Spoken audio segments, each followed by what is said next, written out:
Bonjour à tous, nous avons la joie d'accueillir aujourd'hui David Engels.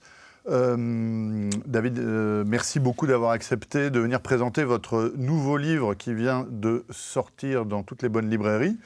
Donc, il s'appelle « Défendre l'Europe civilisationnelle », sous-titré « Petit traité d'espérialisme », et nous reviendrons sur ce terme, et il est publié chez l'excellent éditeur Salvator. Alors David Engels, pour ceux qui ne vous connaissent pas, vous êtes, comment pourriez-vous définir, un Belge de langue allemande, oui, de langue maternelle allemande. Vous avez enseigné l'histoire dans différentes universités européennes, notamment en Pologne, où vous résidez depuis plusieurs années. Et vous vous intéressez autant à l'Antiquité qu'au conservatisme moderne. Vos sujets d'intérêt sont très larges. Et vous avez publié déjà de nombreux textes, aussi bien en français qu'en allemand, qu'en polonais même peut-être. Oui. Et donc votre livre tombe à pic, puisque nous sommes à quelques semaines, pour ne pas dire quelques jours, des élections européennes. Ma première question serait, quelle est votre définition de l'Europe? On sait que c'est un mot difficile à définir et qui a pris aussi, dans certaines acceptions, une forme qui peut susciter d'ailleurs du rejet. Donc pour vous, l'Europe est quelque chose de fondateur. Et donc quelle serait la définition que vous nous livreriez de l'Europe? Oui, tout d'abord, merci pour l'invitation. Donc, c'est un grand plaisir d'avoir cette discussion avec vous maintenant. Et évidemment, avec cette question-là, vous me lancez déjà dans un genre de premier monologue, évidemment, parce que c'est sûr que c'est pas évident de définir en deux mots l'Europe. Mais en effet, il y a eu, jusqu'à il y a quelques temps, cette vision plutôt négative du terme Europe. Europe égale Union européenne, égale Bruxelles, égale un genre d'universalisme, droit de l'homisme, wokiste désincarné, etc. Mais j'ai l'impression que c'est en train de tourner. Moi, je vois de plus en plus, en tout cas, de jeunes, notamment en France, mais aussi en Allemagne ou en Pologne, qui se sont réattribués ce mot d'Europe pour en faire une Europe plutôt, comme dans le titre de l'ouvrage, une Europe civilisationnelle, une Europe même identitaire, dans le sens d'identité historique. Et donc, ma définition, elle procéderait aussi à plusieurs étapes. D'un côté, évidemment, l'Europe a été constituée par des racines telles que les racines bibliques, grecques, romaines, chrétiens. Il y a eu aussi toute l'impact des peuples celtes, germaniques, slaves, etc., sur la constitution de cette identité.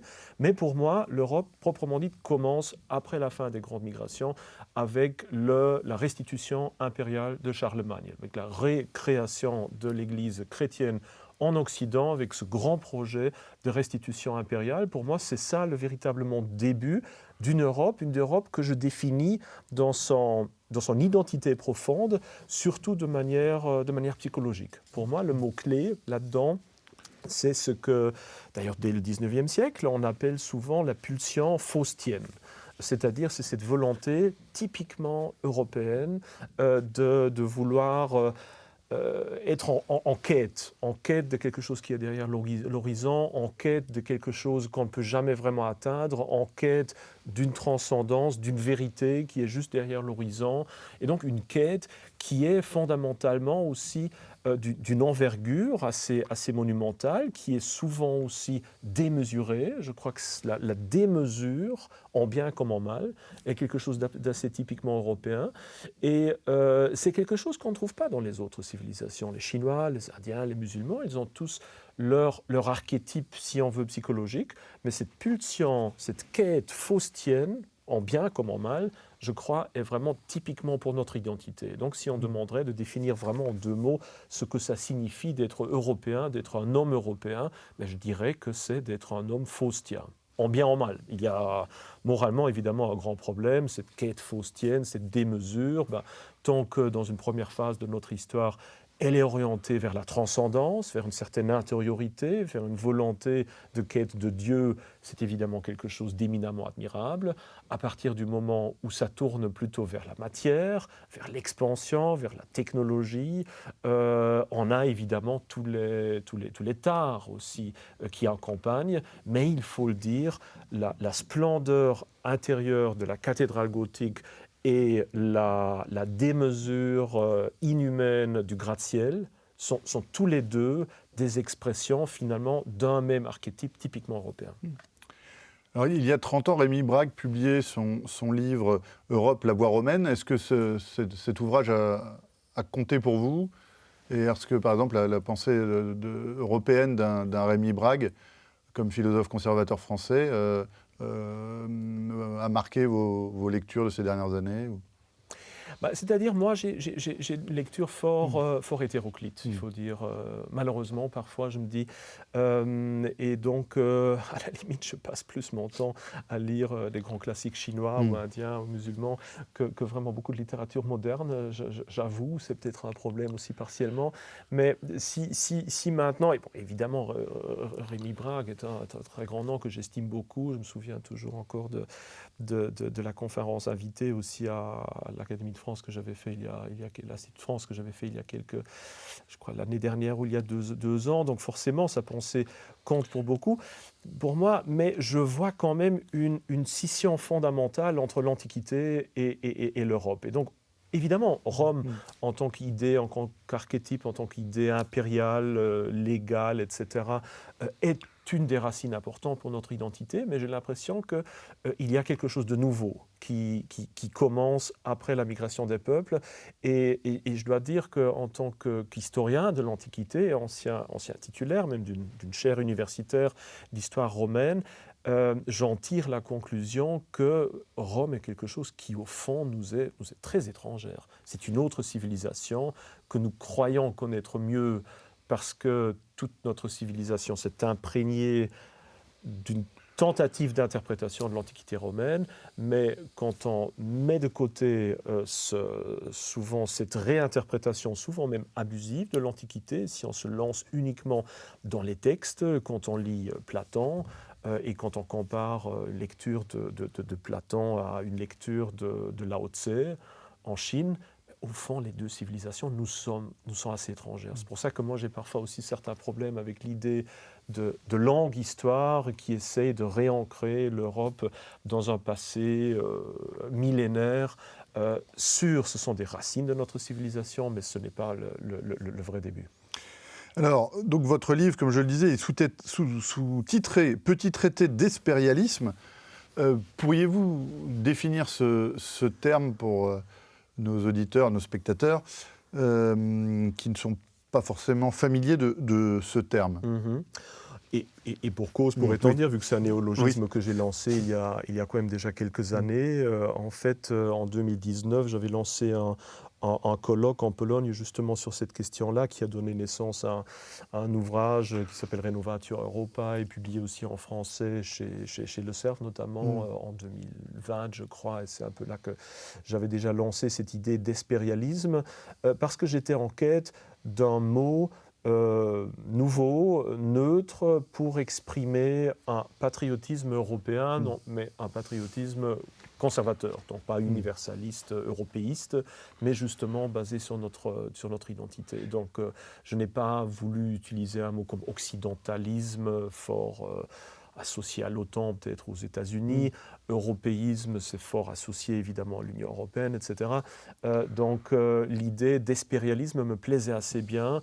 Le mot espérialisme venant du grec, de la désignation grecque espéros pour l'extrême occident, en fait.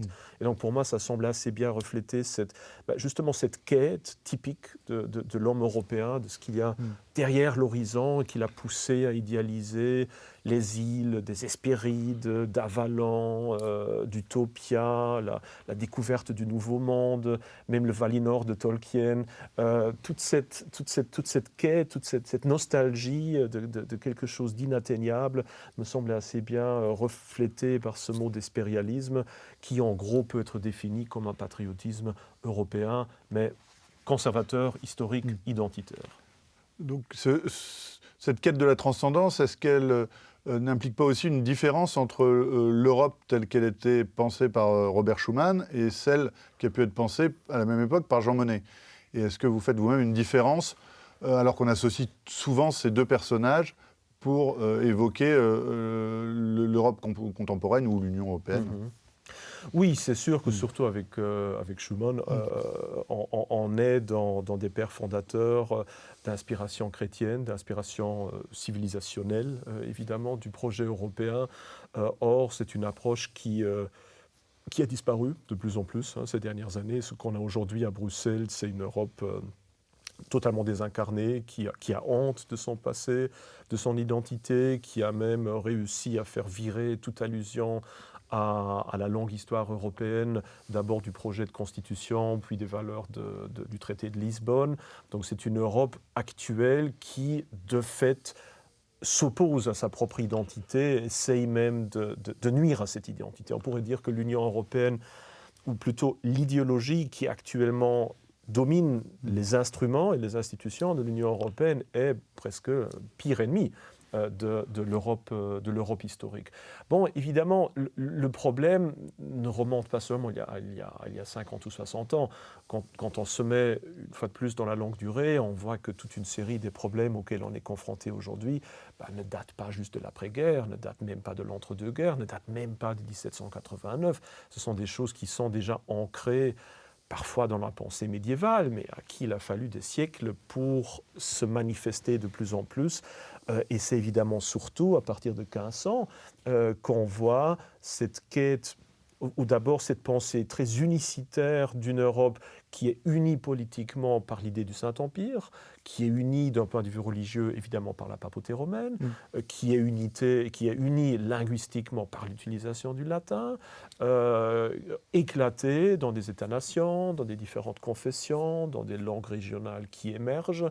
Donc on a un éclatement de l'unité qui, en plus, est évidemment accompagné d'un humanisme qui tente de définir l'être humain, non pas par sa proximité privilégiée avec la transcendance, mais uniquement par son existence ici et là. Et donc on a d'abord un humanisme qui certes a produit des choses admirables, tant qu'il était encore ancré indirectement dans la transcendance, mais qui, au fur et à mesure des siècles, s'est transformé en un genre de progressivisme, de relativisme, de nihilisme, jusqu'au moment où nous sommes aujourd'hui. C'est-à-dire qu'à la limite, cette confiance que l'humain, sa raison, des valeurs purement universalistes, abstraites, puisse créer quoi que ce soit de positif, c'est mené à l'absurde.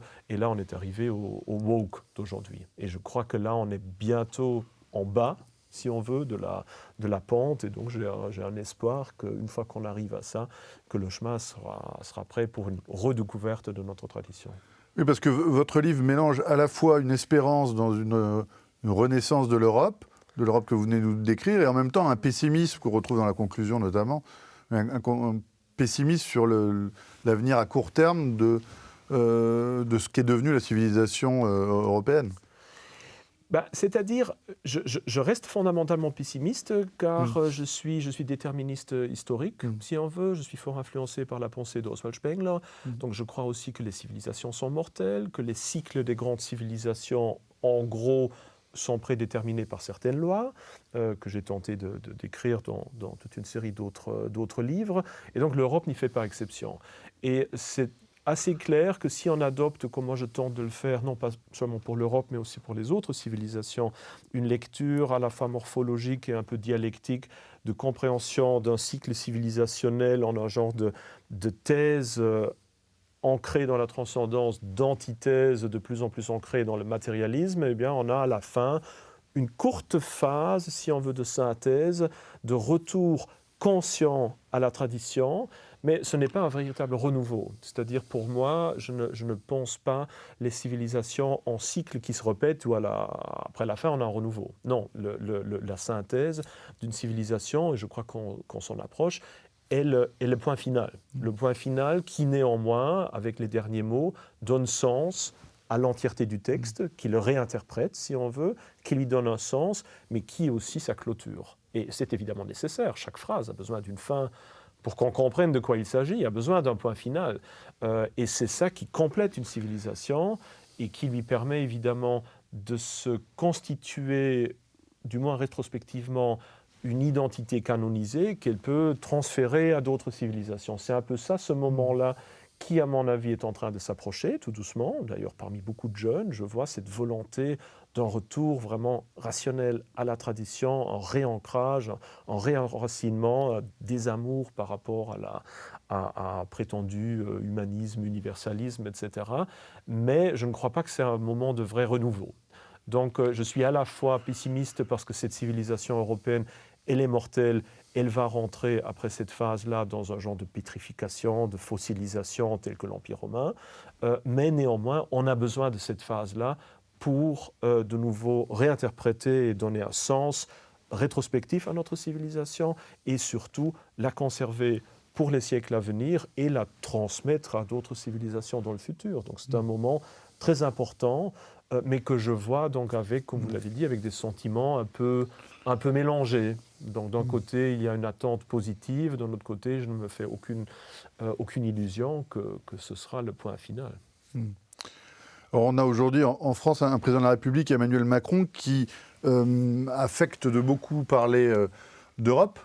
Mais peut-on vraiment parler d'Europe en faisant abstraction d'abord de ses racines chrétiennes et ensuite en ne remettant pas en cause une fascination à la fois pour le lien transatlantique et à la fois pour le lien transméditerranéen, c'est-à-dire que est-ce que l'Europe que défend Emmanuel Macron est-elle vraiment européenne ? Ça dépend maintenant si on veut avoir un point de vue purement descriptif ou normatif. C'est sûr qu'une grande partie même des déviances, voire des perversions de l'identité européenne d'aujourd'hui ont des racines qui remontent très loin. Donc, je veux dire, c'est difficile de dire que l'Europe, même dans son autodestruction, ne procède pas d'une manière typiquement européenne à cette autodestruction. Ça ne vient pas de l'extérieur, ce n'est pas un virus qui vient de l'extérieur et qu'il suffirait d'éjecter et là subitement on retrouve notre santé. Non, finalement on est juste dans la conséquence ultime de choses qu'on a déjà mises en place, qu'on a décrites depuis parfois des siècles. Donc il y a une nature européenne à notre propre autodestruction. Maintenant, c'est sûr que cela mène à l'autodestruction et on le voit de plus en plus qu'une définition désincarnée, non chrétienne, uniquement basée sur cette deuxième phase, donc antithétique, rationaliste, pseudo-humaniste, universaliste, fait partie de notre héritage, mais nous mène à l'absurde. Et c'est ça qui est en train de se passer. Et cette Europe-là, elle n'a pas vraiment de futur. C'est très clair. Et cette Europe que défend Emmanuel Macron, il n'est pas le seul. Regardez partout maintenant, même dans le pays où j'habite, en Pologne, avec Donald Tusk, ou avec Olaf Scholz, ou même avec Rishi Sunak, on est là vraiment dans une définition identitaire suicidaire, si on veut, qui a une certaine tradition, mais qui néanmoins va nous mener à l'abîme. Et c'est justement pour ça aussi que moi j'ai souvent des problèmes avec un mot que j'utilise néanmoins régulièrement, c'est ce mot de conservatisme, parce que voilà, qu'est-ce qu'on veut conserver ? C'est relativement clair que, en tout cas moi personnellement, je n'aurais aucune envie de retourner dans les années 90 ou dans les années 70. Ce n'est pas les valeurs de 68 que j'aurais envie de conserver. Est-ce que c'est les idéaux de l'entre-deux-guerres ? Je ne crois pas non plus. Donc je crois qu'un vrai conservatisme aujourd'hui doit surtout faire un choix, assez radical d'ailleurs, parmi notre passé millénaire et essayer de se baser sur ce qui peut avoir un futur et surtout ce qui a eu un impact positif. Et pour moi, une vraie restauration européenne, un vrai point final digne de ce nom-là, une vraie synthèse européenne ne peut pas fonctionner sans un retour conscient à la tradition de la transcendance, ce qui veut dire, dans notre cadre européen, de la tradition chrétienne. Alors, certains estiment que l'agression russe en Ukraine va provoquer une sorte de nouveau rideau de fer. Est-ce que cela vous inquiète ?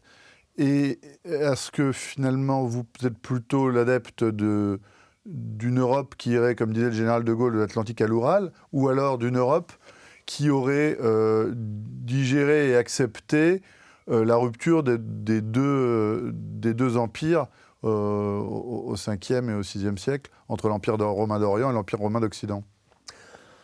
C'est essentiellement la question, est-ce que la Russie fait partie de l'Europe ou de la civilisation européenne, hein? C'est au fond ça la question fondamentale. Et j'ai personnellement changé d'avis plusieurs fois sur cette question-là. Là, actuellement, déjà depuis 3-4 ans, je suis de plus en plus convaincu que la Russie représente sa propre civilisation. Je ne crois pas qu'elle fasse partie de cette civilisation européenne. Et d'un point de vue cynique, on pourrait dire tant mieux pour elle, quelque part, parce que la nôtre, elle est en train de s'approcher tout doucement de sa fin. La civilisation russe, du moins selon Spengler, est nettement plus jeune et aurait un tout autre avenir que la nôtre. Maintenant, je dis ça sans aucun jugement moral, qualitatif ou autre chose, ni sur la Russie, ni sur l'Europe, mais je crois en tout cas qu'étant une civilisation très différente de la nôtre, même si on partage le christianisme, même sous d'autres formes, même si on partage beaucoup de faits historiques les uns avec les autres, mais je crois que l'incompatibilité civilisationnelle et l'incompatibilité même de la vision du monde est telle que je verrais très mal, d'un point de vue fonctionnel, une Europe politique digne de ce nom englober à la fois l'espace russe et l'espace européen. La Russie, elle est basée sur cette idée de plaine infinie, si on veut, sur cette idée de mire, sur cette idée justement que ce n'est pas un État-nation, mais que la Russie est un monde. Ce n'est pas un État-nation, ce n'est pas un espace ethniquement bien défini, mais qui est extrêmement vaste, mélangé, etc. Donc qui fonctionne selon des repères très différents de nos États-nations, très circonscrits, avec des histoires très complexes, etc. Donc mettre ces deux mondes dans une entité politique digne de ce nom, ça me paraît impossible. Maintenant, ça ne veut pas du tout dire qu'une hostilité entre les deux est préprogrammée. Au contraire, je crois que la Russie et l'Europe ont beaucoup d'intérêts, enfin, potentiellement en tout cas, d'intérêts communs, que ce soit stratégique, que ce soit aussi culturel, et que, disons, une situation de guerre froide, telle qu'on l'a eue, telle qu'on va la revoir aussi, est certainement quelque chose qui est inévitable dans la constellation actuelle, et je vois mal comment la dépasser, mais je trouve que ce serait très déplorable d'être là-dedans pour les siècles à venir et de pousser littéralement les Russes dans les bras de la Chine et d'en faire finalement un ennemi, parce que ça implique qu'au fond, on aura, enfin j'exagère peut-être un peu, mais ça implique que désormais, on aura les soldats chinois, non pas quelque part le long du Baïkal, mais de fait, on les a en plein milieu de l'Europe, si on veut, indirectement. Et ça, je crois que personne ne peut le valoir. Mais bon, ça, le vouloir. Mais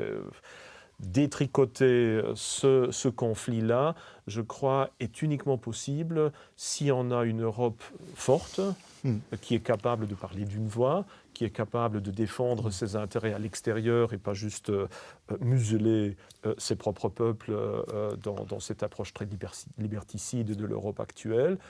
Donc il faut d'abord créer une Europe forte, stratégiquement forte, digne de ce nom-là, qui oserait défendre ses propres intérêts, à définir aussi par rapport à la Russie où elle voit les zones de communication et les zones d'échange, et où elle met aussi des limites stratégiques très claires. Pour le moment, tout ça est tellement vague, l'Europe elle est tellement absente en tant qu'acteur politique, géopolitique digne de ce nom-là, qu'en effet, on subit quelque part cette stratégie aussi de notre vacuum militaire et vacuum identitaire, et on voit très mal actuellement comment s'en sortir. Alors, est-il si facile d'arriver à faire travailler ensemble l'esprit français capétien, souverainiste, avec pour modèle l'État-nation, et la tradition impériale allemande? Voilà, est-ce qu'on peut réconcilier Althusius et Jean Bodin? Bon, je veux dire, actuellement, la tradition impériale allemande n'existe plus. Elle a sombré déjà au XVIIIe siècle. De fait, elle a sombré au XVIe siècle. L'Empire, donc cette idée du Sacrum Imperium, qui est très important pour moi d'ailleurs, comme vous le savez, avec le livre, cette idée-là, avec la Réformation, de fait, elle est morte, ou en tout cas, elle cesse d'être active, d'être créatrice. Et donc, ce qu'on connaît, évidemment, à partir du XVIe siècle, c'est la lente transformation du Saint-Empire romain en un Saint-Empire romain de nation germanique, qui est un terme qui, d'ailleurs, apparaît très tardivement. Il apparaît juste aux alentours du XVe. Avant, ça aurait été une absurdité pour les contemporains de parler d'un Saint-Empire de nation germanique, parce que justement, c'est dans l'essence de l'idée du Saint-Empire, d'être supranational, de vouloir réunir la chrétienté en tant que telle. Aujourd'hui, en Allemagne, cette tradition, elle est, pour ainsi dire, aussi inexistante qu'en France. L'Allemagne est désormais un État-nation qui a malheureusement des grandes difficultés de renouer justement avec ce passé de Saint-Empire. Donc, c'est-à-dire cette idée de concevoir la coopération européenne, non pas selon des lignes kantiennes, purement abstraites, universalistes, humanistes, etc., telles qu'on trouve maintenant à Bruxelles, mais plutôt selon précisément le modèle du Saint-Empire, qui veut dire qu'une Europe forte vers l'extérieur, qui défend ses intérêts stratégiques, qui défend ses frontières, qui a une défense commune, qui règle du moins certaines communications, certaines comptabilités à l'intérieur, ou compatibilités à l'intérieur, mais qui, à part ça, permet une très grande subsidiarité à l'intérieur. Et ça, c'était typique pour le Saint-Empire, et je crois que c'est vers ça qu'on devrait tendre de nouveau dans la construction européenne, forte vers l'extérieur, mais très libre et subsidiaire vers l'intérieur. Au plan juridique, vous plaidez finalement pour une sorte de confédération d'États-nations. Vous savez, en tant qu'historien, j'avoue que je suis devenu fort cynique en ce qui concerne les mots techniques, qu'on appelle quelque chose fédération, confédération, union, ça dépend ce qu'on veut mettre dedans. Ce qui est sûr, c'est que dans ma vision des choses, comment dire, je serais pour une Europe très forte vers l'extérieur, avec un certain abandon aussi de compétences importantes, notamment dans le domaine de la politique étrangère et aussi d'une défense commune et d'une protection des frontières. Je crois que là, il nous faut nettement plus qu'une vague confédération, mais vers l'intérieur, vers quelque chose de très, très, très libre. Donc, à la limite, on pourrait dire, oui, confédération vers l'intérieur, mais union forte, voire empire, vers l'extérieur. Et je crois que c'est ça qu'il faut. Et il me semble, en tout cas, que quand je vois les soucis de la plupart des citoyens, mais c'est précisément ce qu'ils veulent. Ils veulent qu'enfin les frontières méditerranéennes soient défendues de l'Europe et qu'on n'ait pas justement une Bruxelles qui impose à la limite cette ouverture des frontières, mais qui au contraire aide les États-nations et qui crée aussi une vraie solidarité. Car c'est évident qu'une nation comme la France ou l'Italie, qui a une grande frontière vers la Méditerranée, a besoin d'un autre type de support et de solidarité de nations situées à l'intérieur de l'Union européenne qu'une Tchéquie qui, elle, n'a au fond rien à faire avec une frontière méditerranéenne. C'est sûr qu'il faut un effort commun pour tout cela et qu'il faut donc un certain abandon de certaines compétences pour protéger l'ensemble. Moi, je dirais que pour moi, en tout cas, c'est un peu simpliste, mais je dirais qu'il faut transférer à une Europe future toutes les compétences nécessaires à la survie de la civilisation européenne en tant que telle. Ça, c'est quelque chose qui doit avoir la priorité, tandis que ce qui est des ressorts, disons, purement nationaux, qui n'est pas important pour la survie de tous, ça, c'est quelque chose qui ne doit certainement pas être réglé à Bruxelles. Oui, Schuman parlait de l'Europe des solidarités concrètes. Voilà. Ouais. Maintenant, il y a un problème, évidemment, avec tout ça, parce que, bon, les institutions, c'est une chose, mais les institutions, ce n'est pas le problème fondamental. Vous pouvez avoir...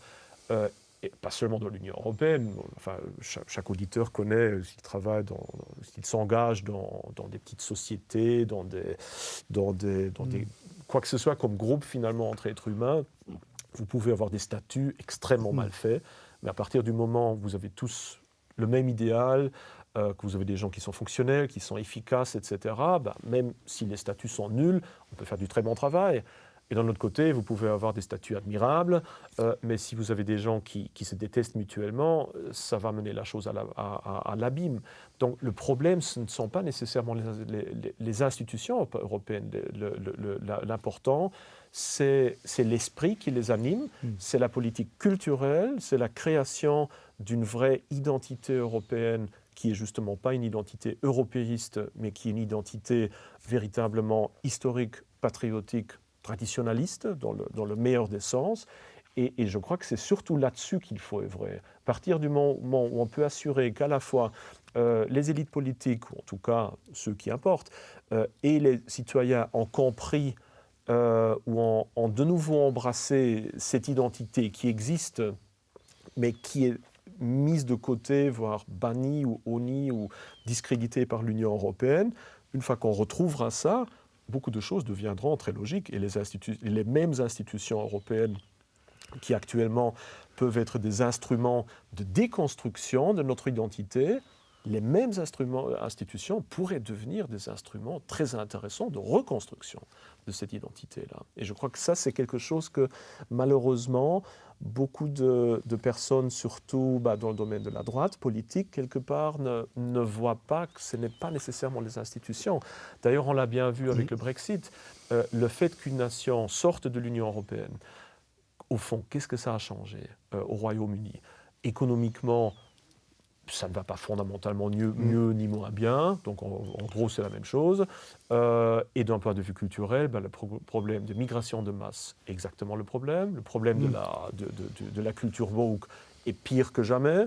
Donc en gros, ça n'a changé strictement rien à cette marche vers l'autodestruction identitaire du Royaume-Uni. Donc c'est pour ça que moi je ne crois pas en du Frexit, en le démantèlement d'une Union européenne, mais je crois plutôt qu'il faut travailler dans le domaine métapolitique culturel, ça doit être une priorité, et l'autre doit plutôt être la subversion intérieure de l'Union européenne et son utilisation en tant qu'instrument de reconstruction identitaire.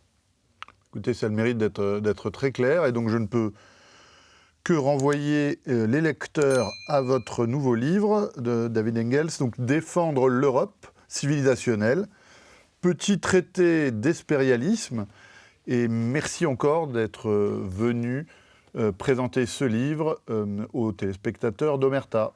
Merci bien de l'invitation.